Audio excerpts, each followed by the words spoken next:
Welcome to the Sports Umbrella, where we cover all aspects of sports. Soak in all the knowledge from our guests who range from pro athletes playing up a storm to industry experts making it rain. My name's Kelly Okun, and I'm a former pro golfer and founder and CEO of Fairway to Green, an equitable sports media company. Joining us this episode, presented by GalwayPlus, is Barry Klarberg, an executive at MAI Capital Management and an exceptional talent manager. Barry dives into how his investment strategies have helped some of the biggest names in the sports and entertainment industries, and how he gives back at the University of Michigan. Barry, thank you so much for joining us today. How did you become the advisor of some of the top athletes and entertainers in the world? So it's interesting how the business started and all. I'm one of the few people who had no interest in getting into the sports and entertainment field. I grew up with an accounting degree and got my master's in taxation, started working for a pretty prominent accounting firm called Deloitte. And my role there was to handle some big corporate clients, and then I got exposed to some families that I started helping. And I saw my interest really getting into the helping individuals. Lo and behold, I landed up playing in a golf tournament with one of these corporate clients and got placed with a professional athlete. This goes back about 40 years ago. And I was probably about 23 at the time and got introduced to a professional athlete, NHL hockey player. And he turned to me and he said, "You must be a really good financial guy." I said, "Why is that?" He goes, "Because you're a terrible golfer." And I went with that and I said, "Okay, I got it." I said, "How can I help you?" He said, "Well, back then he was making about $170,000, one of the highest paid players at the time. And he said, I can use help in terms of my taxes, budgeting, planning, help me find an investment advisor, make sure that I have, insurance and all." And I built up a plan around him. And then he introduced me to the second guy, to the third guy, and there was a lot of word of mouth. And I looked up, and some prominent athletes at the time were looking for people to diversify from their agent who was handling most of their finances and all. And I got retained by a guy named Mark Messier, who was a prominent hockey player at the time, and Carol Alt, who was a prominent supermodel at the time. And I got into that business, and all of a sudden these people were not making $100,000, they were making $3 to $6 million. And I got thrown into this and stayed true to my word that I would never become an agent in terms of negotiating the contract. But what I realized is that so much what I do today is the business side of sports for them. So my talent clients today, which I probably represent about 200 prominent athletes and entertainers, I do the same thing that I've been doing for years. It's just been magical that it's developed into pretty interesting relationships that you have. And I oversee all different revenue streams, all types of businesses that they run, take a real active role and become a CFO and the CEO for the client. And it works out pretty well that way. How do you manage 200 people at the same time? There's barely enough for a day a person. Yeah, trust me. I have a really good staff, really good family that understands what I do. You're on the clock a lot. It forced a lot of downtime on myself and all, and I limit, and listen, when I started in the business, we didn't have iPhones and, you had beepers, but now it's a little bit different. But, I handle the high-end stuff now, so I have a really good staff and group behind me that assists in the process and all. Wow, and we know you got your start in sports. How did you end up adding entertainers to that portfolio as well? That was it. That was interesting. I was in the city, at the New York City, where I have our main office, and I got a call from a client, an athlete, and he says, "Okay, with these 5 boys, they're going to do Saturday Night Live on Saturday. This is Friday night. They're complaining about how they got hurt financially by their management or the people that was handling their finances." And he said, "Can you come down to our hotel? We're at the bar, and I'll get us a room and you just talk." And I said, "Okay, let's do that." And I walked into a room, and there was the youngest of the members of the group was a kid named Justin Timberlake. And then he introduced me to Joey Fatone and Chris Kirkpatrick and JC and Lance. And they said, "Do you know anything about music?" And I said, "Well, I actually have a 8-track tape player in my pickup truck." So I have some limited knowledge of music. They said, do you understand the music business? And I said, no, but the person that you had understood the music business. And look what happened. So they hired me as a consultant, and then what I did was I oversaw the entire process, and I learned the art of managing a music act. And that's how the whole thing transpired. And it's just like if you do good work, it transforms a business and all. So, it's interesting, and the work is much different. You're doing touring, you're doing record contracts and publishing, and it's a different revenue stream. But the same thing that I've done for athletes for years, I've done for entertainers for years. And it's been real fun in terms of that. Yeah, what a surprise. I do have to ask, just as someone who still has my NSYNC CD still playing in my car all the time, what is your favorite NSYNC song? I would go with Bye Bye Bye, which was my first song that I heard from them. And it's funny though, they got me one of these big platinum record plaques and all, and I thought every client that I would get sold 10 million albums and all, but that was a good one. And then when Justin came out, he had the Sexy Back, but it's funny, they're not on my playlist on my bike, on my run. I go, it's funny, I just picked up another boy band, they're just much older, Journey.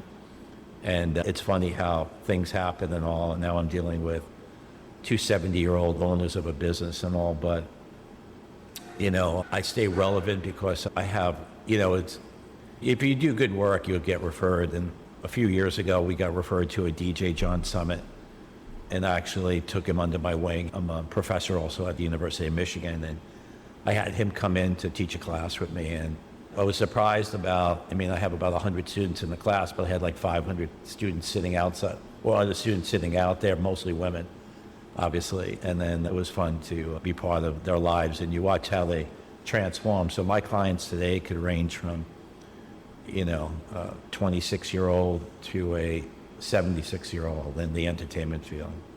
And you said already that there were different revenue streams between the music and the entertainment side and the sports side. How are you tailoring your wealth management strategies to all the different types of clients you have? Good question. The basic function that we do in the beginning is budgeting and planning and revenue retention and all. And with an athlete, it's a little bit different in that the monies come in basically on a guaranteed contract.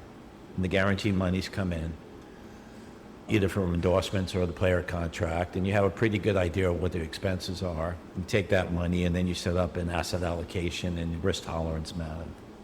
So that's the athlete. There's a guarantee of the money that's coming in. With an entertainer, it's a little bit different. Usually the money comes in large chunks, like we just finished with Nicki Minaj on tour last year.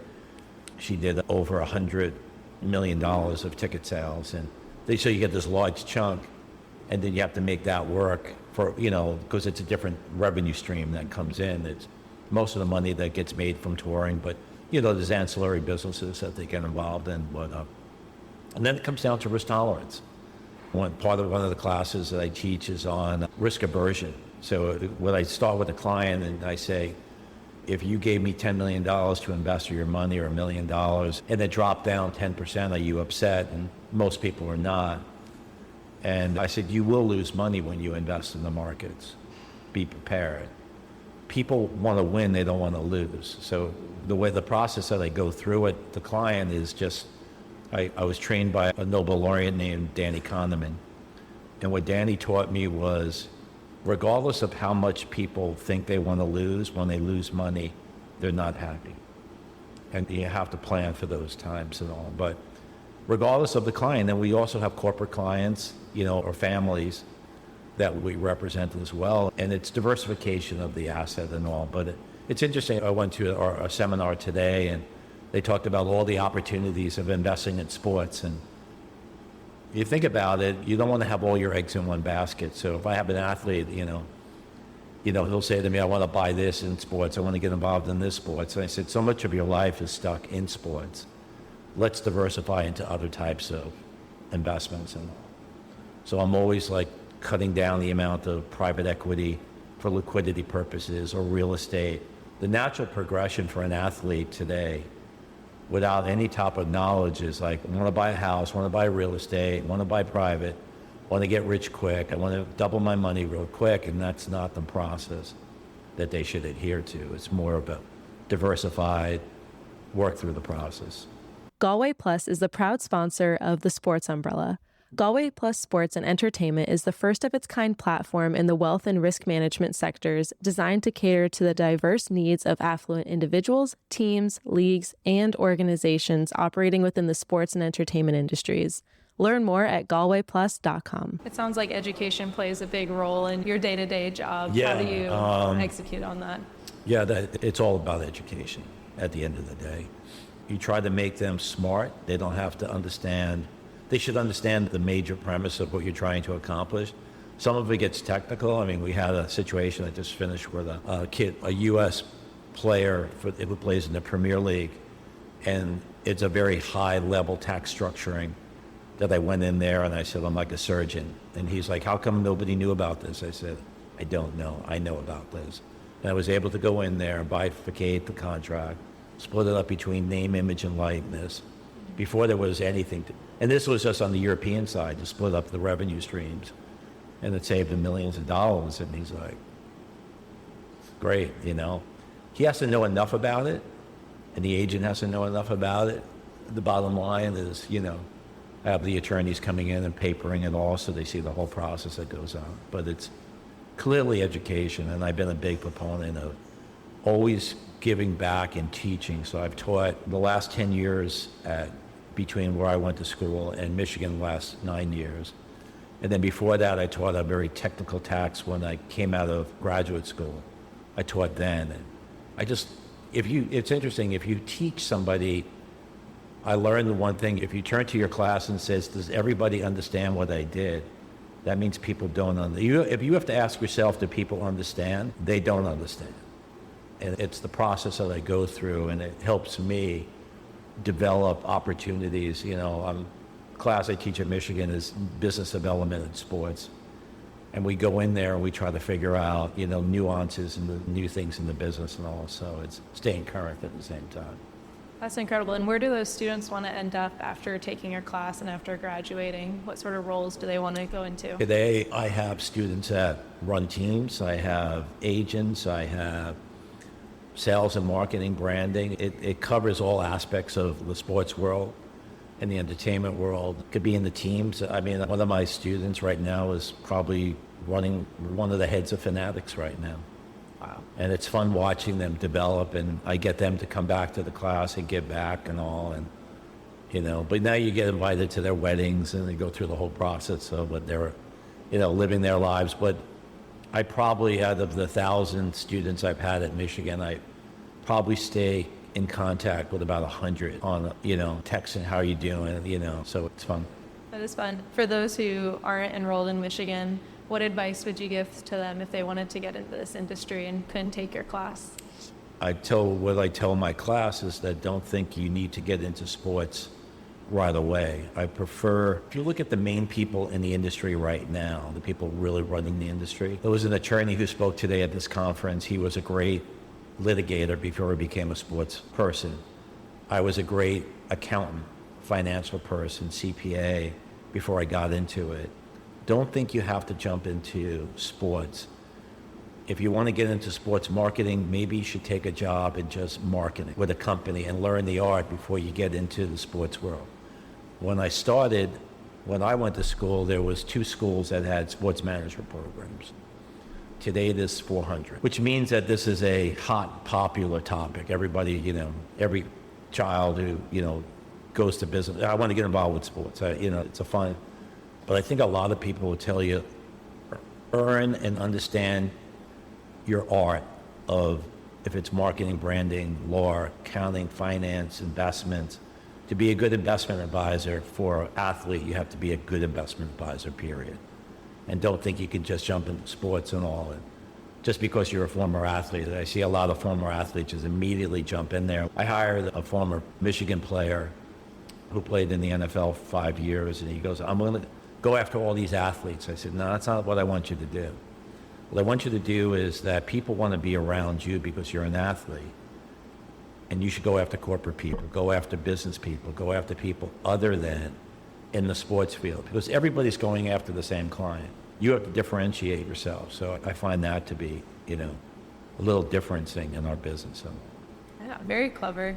And with so many trends coming around in sports, I'm sure a lot of them were topics today, women's sports growth, NIL, athletes wanting to become investors. How has that affected your strategies, or how has that affected athletes that do want to come in and become a client?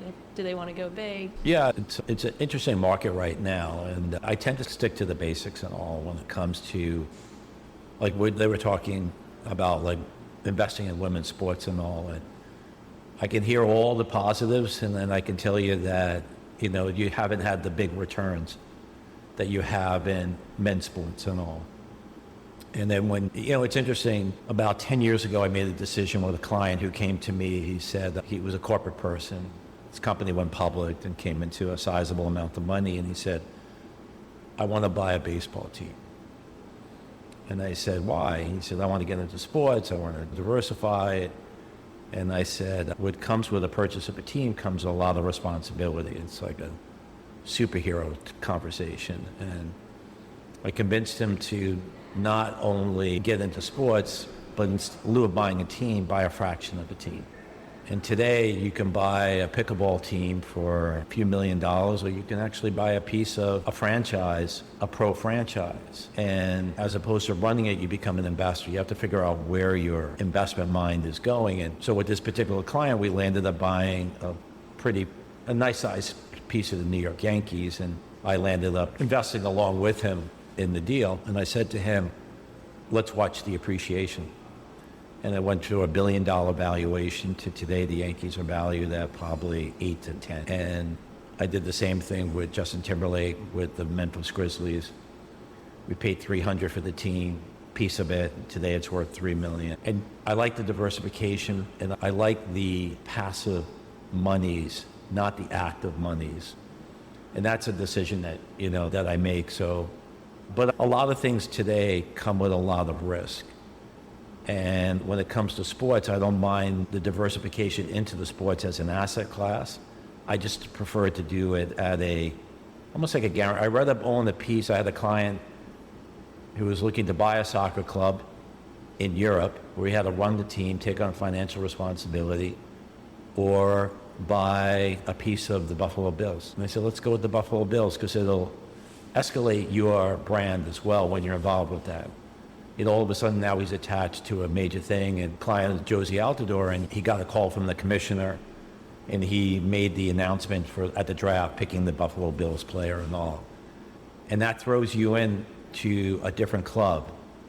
And the club these are multi-billionaires that you're hanging out with. And I tell my clients is that the quickest way that you become a billionaire is to hang out with billionaires. Because you understand what they're about, you understand what their risk tolerance, and you get brought along and pulled into things.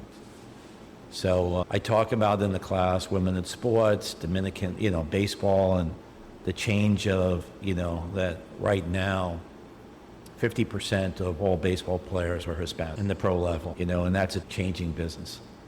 But it's certainly a good investment, but I'm just smart how I invest in the business.